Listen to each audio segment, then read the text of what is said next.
Concord, la gran promesa de Firewall Studios para ser el siguiente gran hero shooter de la industria del videojuego, rompió un récord, en concreto, ser el juego como servicio que menos tiempo estuvo en activo, ya que tras unas cifras de ventas, por decirlo suavemente, decepcionantes, el título cerró sus servidores este 6 de septiembre, apenas 2 semanas después de ser lanzado a la venta, siendo, con seguridad, no solo uno de los mayores fracasos en la historia de PlayStation Studios, sino uno de los más grandes fracasos en la historia reciente del videojuego. Pero este no es sino el último de una serie de juegos fallidos que, a mi parecer, simbolizan no solo uno de los más grandes peligros de la industria del videojuego, sino la base fundamental para entender muchos de los problemas que aquejan al sector. Los crecientes tiempos de desarrollo que ya están llegando a un punto de ser insostenibles, y como estos convierten la idea de seguir una moda o tendencia en una apuesta de altísimo riesgo.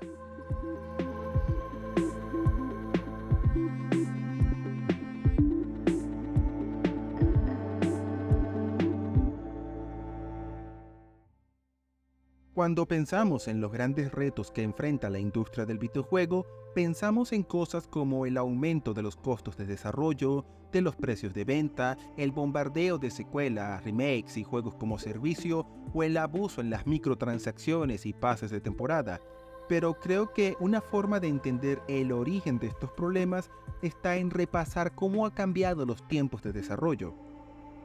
En el principio de los tiempos, en la década de los 80, un videojuego promedio podía ser desarrollado por un equipo de pocas personas, o directamente una sola, en alrededor de 1 a 2 años. Por ejemplo, el The Legend of Zelda original de 1986 tuvo un tiempo de desarrollo de menos de 2 años y contó con un equipo acreditado de 7 personas trabajando en el juego, mientras que el Doom original de 1993 tuvo un tiempo de desarrollo de alrededor de 1 año y un equipo acreditado de 15 personas. Ahora, comparen eso con The Legend of Zelda Tears of the Kingdom, que tuvo un tiempo de desarrollo de 5 años y que, en sus créditos finales, tiene acreditados a 1.148 personas en roles profesionales, sin contar los agradecimientos,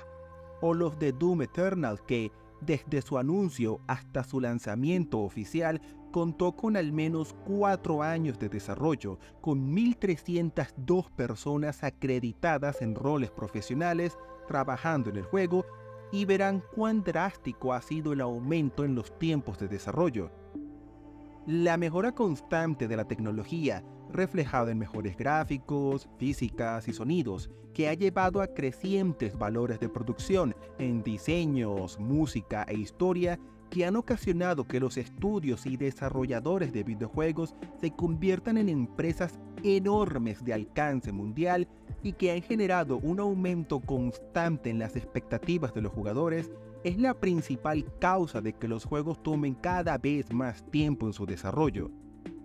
Gracias a esto, un juego que tome 3 años de desarrollo o cuente con un equipo de unas pocas cientos de personas se considera uno que se hizo rápidamente, mientras que 4 a 5 años se está volviendo la norma para juegos de alto perfil. No son pocos los que toman de 5 a 10 años y es cada vez más común que los juegos AAA tengan entre 1.000 a 2.000 personas en su desarrollo, algo que no solo parece ser la norma en los grandes títulos de marcas como PlayStation y Xbox, sino que incluso Nintendo, con juegos de un perfil menor en comparación, va por el mismo camino. Por ejemplo, Activision Blizzard necesita de al menos 6 estudios para poder lanzar Call of Duty anualmente. Ubisoft creó una red de 45 estudios y 20.000 empleados en todo el mundo para desarrollar múltiples juegos al mismo tiempo. Concord tardó 8 años en desarrollar su respuesta fallida al juego de pago que era el Overwatch 1 de 2016, y empresas como Rockstar Games pasaron de desarrollar al menos 13 juegos en PlayStation 2 a 6 en PlayStation 3 a solo 1 en PlayStation 4.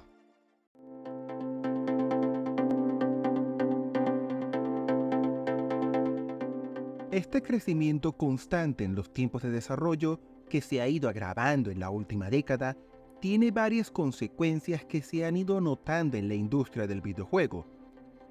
La primera, y una de las más fáciles de medir, es la cantidad de juegos que una empresa es capaz de lanzar a la venta en una sola generación de consolas.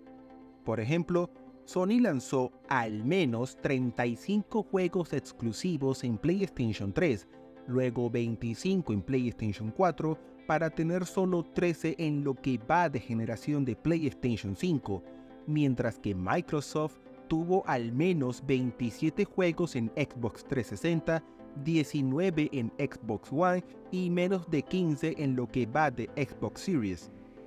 Y aunque estas cifras están lejos de ser precisas, más con Microsoft y su ola de adquisiciones, demuestra que incluso grandes desarrolladoras con una red de estudios y miles de empleados están produciendo cada vez menos juegos por año. Y si esto pasa con las grandes desarrolladoras, las más pequeñas lo pasan todavía peor. Por ejemplo, BioWare pasó de crear al menos 7 juegos en la generación de PlayStation 3 y Xbox 360 a solo 4, o 3 si no contamos la Mass Effect Legendary Edition, en la generación de PlayStation 4 y Xbox One, a nada en lo que va de generación de PlayStation 5 y Xbox Series. Mientras, Rocksteady Studios pasó de poder crear 3 juegos de Batman en 7 años a necesitar la misma cantidad de tiempo para crear únicamente Suicide Squad Kill the Justice League. Un catálogo variado de juegos por generación da un mayor margen de maniobra a las desarrolladoras, no solo al dar más fuentes de ingresos, sino porque el fracaso de un juego puede ser compensado con el éxito de otros. En cambio, una era donde el tiempo de desarrollo apenas permite lanzar 1 o 2 juegos por generación deja a las desarrolladoras en una posición vulnerable, ya que el destino de toda una empresa puede depender del éxito o fracaso de un solo juego. La segunda consecuencia que nos deja el aumento en los tiempos de desarrollo es cómo se vuelve peligroso seguir modas en los videojuegos. Por ejemplo, Suicide Squad Kill the Justice League fue hecho como una respuesta a nivel jugable al Destiny de 2014, mientras que argumentalmente como una parte del intento de Warner Bros. De imitar el éxito de la película Guardians of the Galaxy de 2014 con el Escuadrón Suicida, primero con la película de 2016 y luego con este juego, cuyo desarrollo se estima comenzó en 2017. Y lo mismo sucedió con Concord, que, con un desarrollo de 6 a 8 años, es una respuesta directa al Overwatch 1 de 2016, un título que todavía era un juego de pago de $40. Si estos juegos se hubieran lanzado a la venta en el año en que se concibieron, es posible que hubieran sido un éxito, ya que habrían respondido a la moda del momento cuando éstas apenas iniciaban. Pero al demorar tanto en sus desarrollos, sus propuestas se sienten como una más del montón en el mejor de los casos, o directamente obsoletas en el peor, ya que llegan cuando ya hay competidores mejores en el mercado o cuando la moda que las creó ya está perdiendo fuerza entre los jugadores. La tercera consecuencia de los tiempos de desarrollo sin fin lo vemos en el auge de los costos de producción, donde el salario de los desarrolladores es el factor más importante. Aunque sobre esto hay que aclarar, la industria del videojuego es muy opaca en cuanto a informar del costo de sus desarrollos y solo puede hacer suposiciones razonables sobre cuánto y cómo se gasta el dinero. Dicho esto, usemos de ejemplo a Suicide Squad Kill the Justice League. Aunque es imposible decir cuántas personas trabajaron en el juego en los 7 años que tomó desarrollarlo, y es seguro que la cifra varió con el tiempo, por el bien del argumento, asumamos que fueron 200 personas. Y dado que Rocksteady Studios tiene su sede en Reino Unido, asumamos que el salario promedio del estudio es de $70,000 anuales.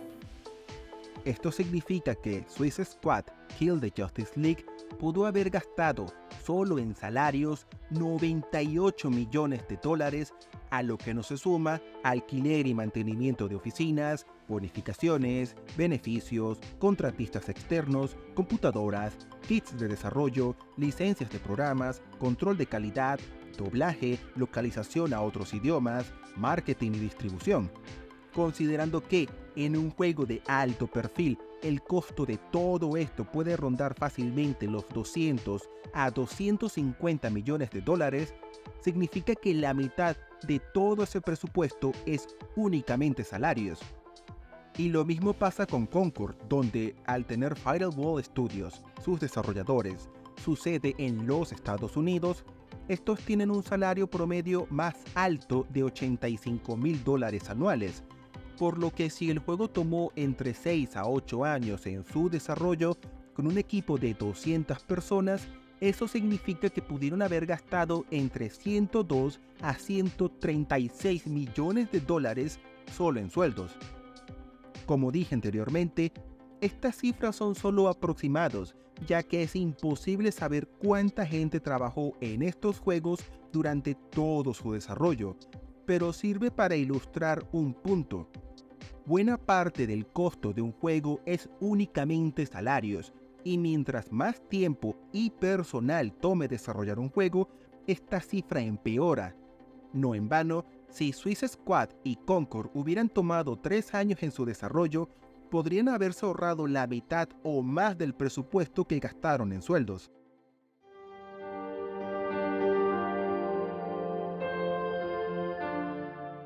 Con todo esto en mente, es fácil comprender que este modelo, el que tiene a 200 personas o más trabajando entre 5 a 8 años en un juego que cuesta de 200 a 300 millones de dólares de presupuesto, es cada vez más insostenible. Y dado que no es probable que las expectativas del público disminuyan y se acepte de buen grado juegos menos ambiciosos, más bien todo lo contrario, la opción de hacer juegos más sencillos, baratos y rápidos de hacer parece descartado en la mayoría de juegos de alto perfil. Al no poder gastar menos en el desarrollo de cada juego, la única otra alternativa que muchas desarrolladoras ven es sacar más ingresos de cada título. Por esto es que han habido un aumento constante en los precios de venta, mayor insistencia en remakes y secuelas de éxito asegurado, una apuesta cada vez más grande en todas las formas de monetización concebibles: expansiones, tienda en línea, loot boxes y pases de temporada, y una inversión cada vez mayor en juegos como servicio que, aun a pesar del fracaso de juegos como Marvel's Avengers, Suicide Squad o Concord, es uno que vale la pena por las enormes ganancias que pueden obtener las desarrolladoras si consiguen un solo juego como servicio exitoso. Incluso este escenario de tiempos de desarrollo más largos y costosos es lo que explica las compras y fusiones entre compañías de videojuegos, ya que en este contexto una compañía pequeña lo tiene difícil para sobrevivir y solo las grandes pueden seguir compitiendo, aún a pesar del riesgo para la competencia y la originalidad que genera el concentrar en pocas manos tantas desarrolladoras de videojuegos.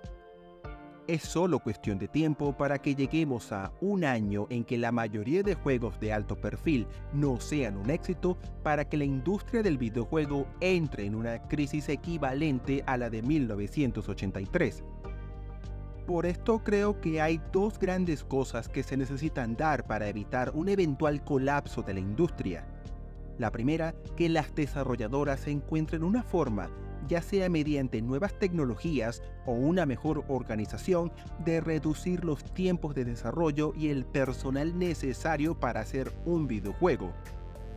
No en vano, si algo nos demostró BioWare con Anthem, CD Projekt Red con Cyberpunk 2077 o 343 Industries con Halo Infinity, es que no son pocos los casos donde un desarrollo largo y complejo es simplemente mala planificación, mientras que muchos de los miles de despidos recientes en la industria han sido porque, durante la pandemia, las desarrolladoras subestimaron el crecimiento futuro de las ventas y crecieron más allá de lo que era lógico o realista en condiciones normales, llevando a que ahora tengan más empleados de lo que realmente necesitan.